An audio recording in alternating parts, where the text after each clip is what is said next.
They did it, ladies and gentlemen. The Boston Red Sox have won a series.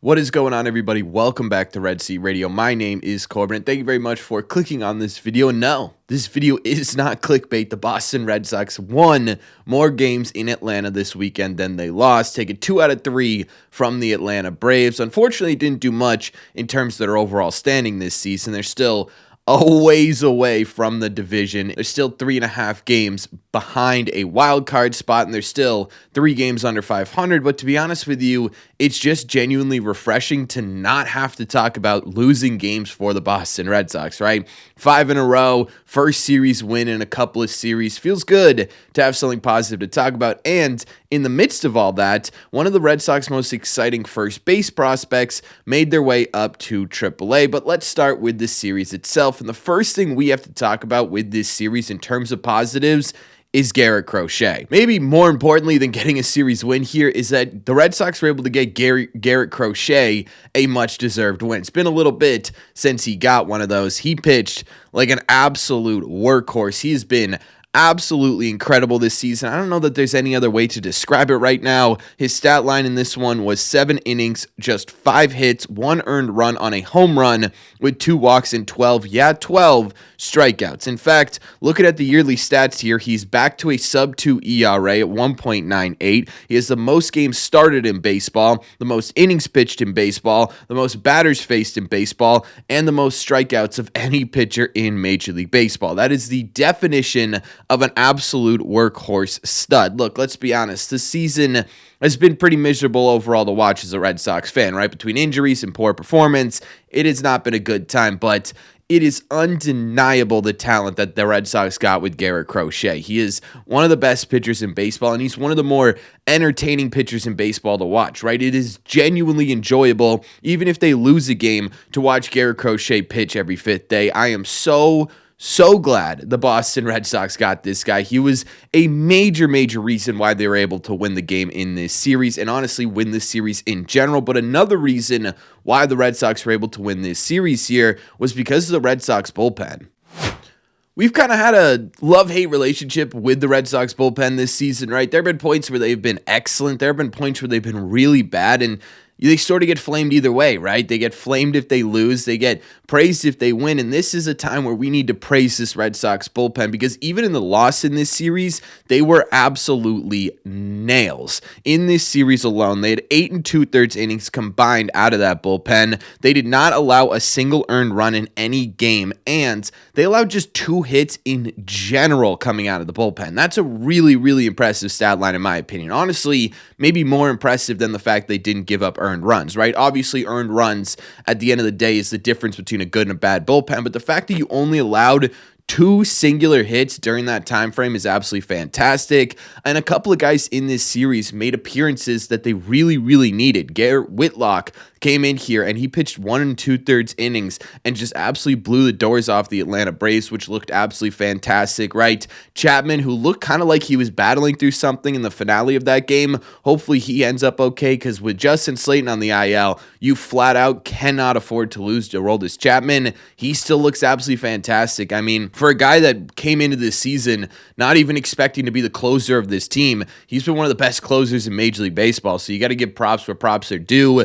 Greg Weissert, I'm starting to really love Greg Weissert in a setup, high-leverage situation. This dude comes into probably the biggest situations in the game outside of the closer role and ends up performing more times than he doesn't, right? He had, 1-2 bad outings this season. Outside of that, it has been lights-out performances from Greg Weissert as well. This Red Sox bullpen, again, when they're bad, they absolutely deserve their criticism, but when they're good, we got to praise them as well, and right now, they are maybe the most reliable part of this team, right? I mean, even in the Milwaukee series, yeah, you gave up 2 walk-offs here, but outside of that, the bullpen looked pretty solid. Like, there were parts of that Milwaukee series where it was really down to the offense that just simply couldn't get the job done and ended up losing you a game, right? I sit here, and for a while now, the Red Sox bullpen has been honestly a pretty big bright spot for this team, and they really came through and shined in this series. Another big reason why they won. But speaking of offense, there is a couple of things offensively that we got to talk about for the first time in a while for some of these. And what I mean by first time in a while here is I'm hoping Trevor Story got his swagger back in this series. And it is the first time I've said that in a very long time. Because if we're looking for reasons why the Red Sox won this thing, for the first time in a month, Trevor Story is the answer to that question. He had 5 RBIs in this series, his first multi-RBI game since May 10th, a double and a home run in this series as well. It was his first home run since May 10th as well, and just the second double he's had since April 13th. It has been a very long time since we've seen any sort of production like this from Trevor Story. Now, he historically hits the Braves really well and continues to do that, obviously, with this series. But if we're being honest here, right, we've talked about this a few times, not even a few times, a lot of times on this channel. Trevor Story's been one of the worst hitters in Major League Baseball, right? It's been a big reason why this Red Sox offense has been so incredibly inconsistent this season. It's really, really nice to talk about something positive with Trevor Story, and if he could change and be this guy that we saw in this series more consistently, it kind of totally changes the outlook of the Boston Red Sox. Now, I'm not going to get my hopes up. I'm not going to start saying, hey, this is a turning point for Trevor Story's season, because we've played that game too many times already this season and really over the last couple of years in general. But it is nice to have something positive to talk about with Trevor Story. One guy who has been consistent offensively, though, is Rafael Devers, who after the series became one of the best hitters in Major League Baseball statistically, or at least is leading Major League Baseball in one very important category, and that is runs batted in. With the 2 RBIs he had this series, he now leads all of baseball in RBIs. This dude is on pace for 138 RBIs, 31 home runs, and 43 doubles. That would be one of his most productive seasons ever. You can't help but love what he's doing at the plate right now. It's really hard to argue with these results, right? You can have your problems with whether or not Rafael Devers should be on the field, but talking about Rafael Devers as an asset to the Red Sox, he is the heart and soul of this team right now when it comes to their offense, and he continues to show why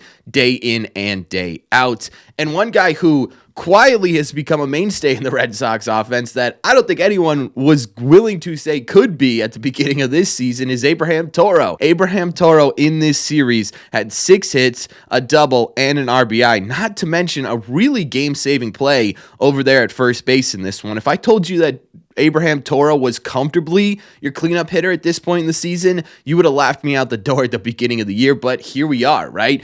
Guys need to step up. Guys need to start producing, maybe even beyond their expected capabilities for this team to be even remotely successful, and we're seeing that in Abraham Toro. So it's really nice to see somebody sort of take a step forward and say, hey, I'm going to do something no one expected me to do. I'm going to be somebody no one expected me to be. Got to give credit where credit is due. He was really great in this one. Look, overall, I get it, right? This is a tough part of the season, especially with how the Red Sox have been lately, especially with the injuries they have. To sit here and say that, hey, maybe this series was a turning point for the Red Sox, right? Maybe they figured something out in Atlanta, officially turned the page on May, and we're wiping the slate blank and clean in June. So I'm not going to sit here and say any of that. I've said it before in series in the past. Hey, maybe this is their turning point. Then they have a stretch where they look worse, and then they go and they look better, and you know how it's gone this season, right? I'm not going to put any sort of momentum shifting voodoo on this Red Sox series. All I'm going to say is I'm just happy, right? I'm just happy for that the first time in basically a week and a half here, we have a positive video to make about this Red Sox team, right? Something legitimately, tangibly positive that we could talk about. It feels good, right? Because it's just been so long to have this team do something like this against a team like the Braves. So I'm happy. I'm happy with how the Red Sox played in this one, but it's not the only news that we have to talk about today. The other news I wanted to mention in this video is that the Red Sox promoted Blaze Jordan from AA to AAA. Kind of feels incredibly overdue with how he's been performing in AA this season. In 44 games, he's hitting .320 with a .415 on base percentage and a .513 slug for a 166 WRC+. That's 66% more productive than your average double-A hitter right now. That's absolutely incredible stuff from Blaze Jordan. Something else that really stuck out this season is that for the first time in his career, he's actually walking more than he is striking out. He has the highest or the lowest strikeout rate of his entire professional career at 10.8 and the highest walk rate of his professional career at 12.5%. He has looked incredibly impressive this season, and with the first base problems for the Red Sox, who knows? He may end up being an answer to it, right? He may end up being somebody that by the end of the season, the Red Sox say, hey, let's give this guy a shot at the major league level. Now, that's still a ways away, right? I don't think that conversation should be happening just yet.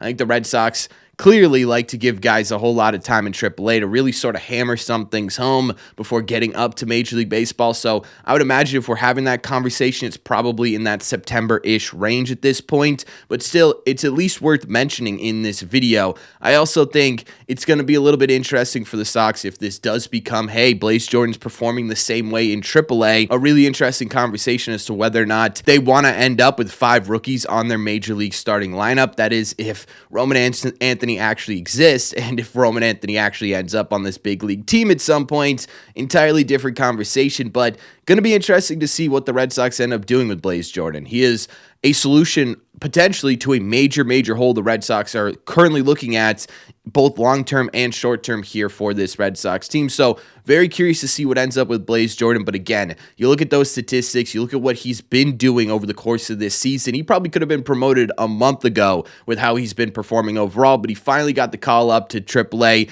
after essentially 3 seasons or parts of 3 seasons in AA. So you got to feel incredibly happy for that dude. He has been a really great personality for the Red Sox, right? He's been an exciting prospect for a little bit for the Red Sox, fallen off a bit in terms of the prospect rankings, but absolutely still a guy a lot of people have had their eye on. He's now one step away from Major League Baseball. So overall, I think a lot of positives in this video. And again, it's really nice to talk about some positives for the Red Sox. So let me know in the comment section down below, what do you guys think? What do you think about the series? What stood out to you in this series? What are you taking away from the series? And what do you think about the promotion of Blaze Jordan? Let me know all your thoughts in the comment section down below. As always, if you made it to the end of this video, do me a favor. Make sure you guys have hit that subscribe button if you haven't already. If you're new here, we talk Red Sox content almost every single day. Also, make sure you guys have hit the like button on this video as well. It just simply helps out a ton, and it's the best way to let me know you're enjoying the content. Don't forget, if you guys want to listen instead of watch these episodes, all you got to do is head over to your favorite podcasting app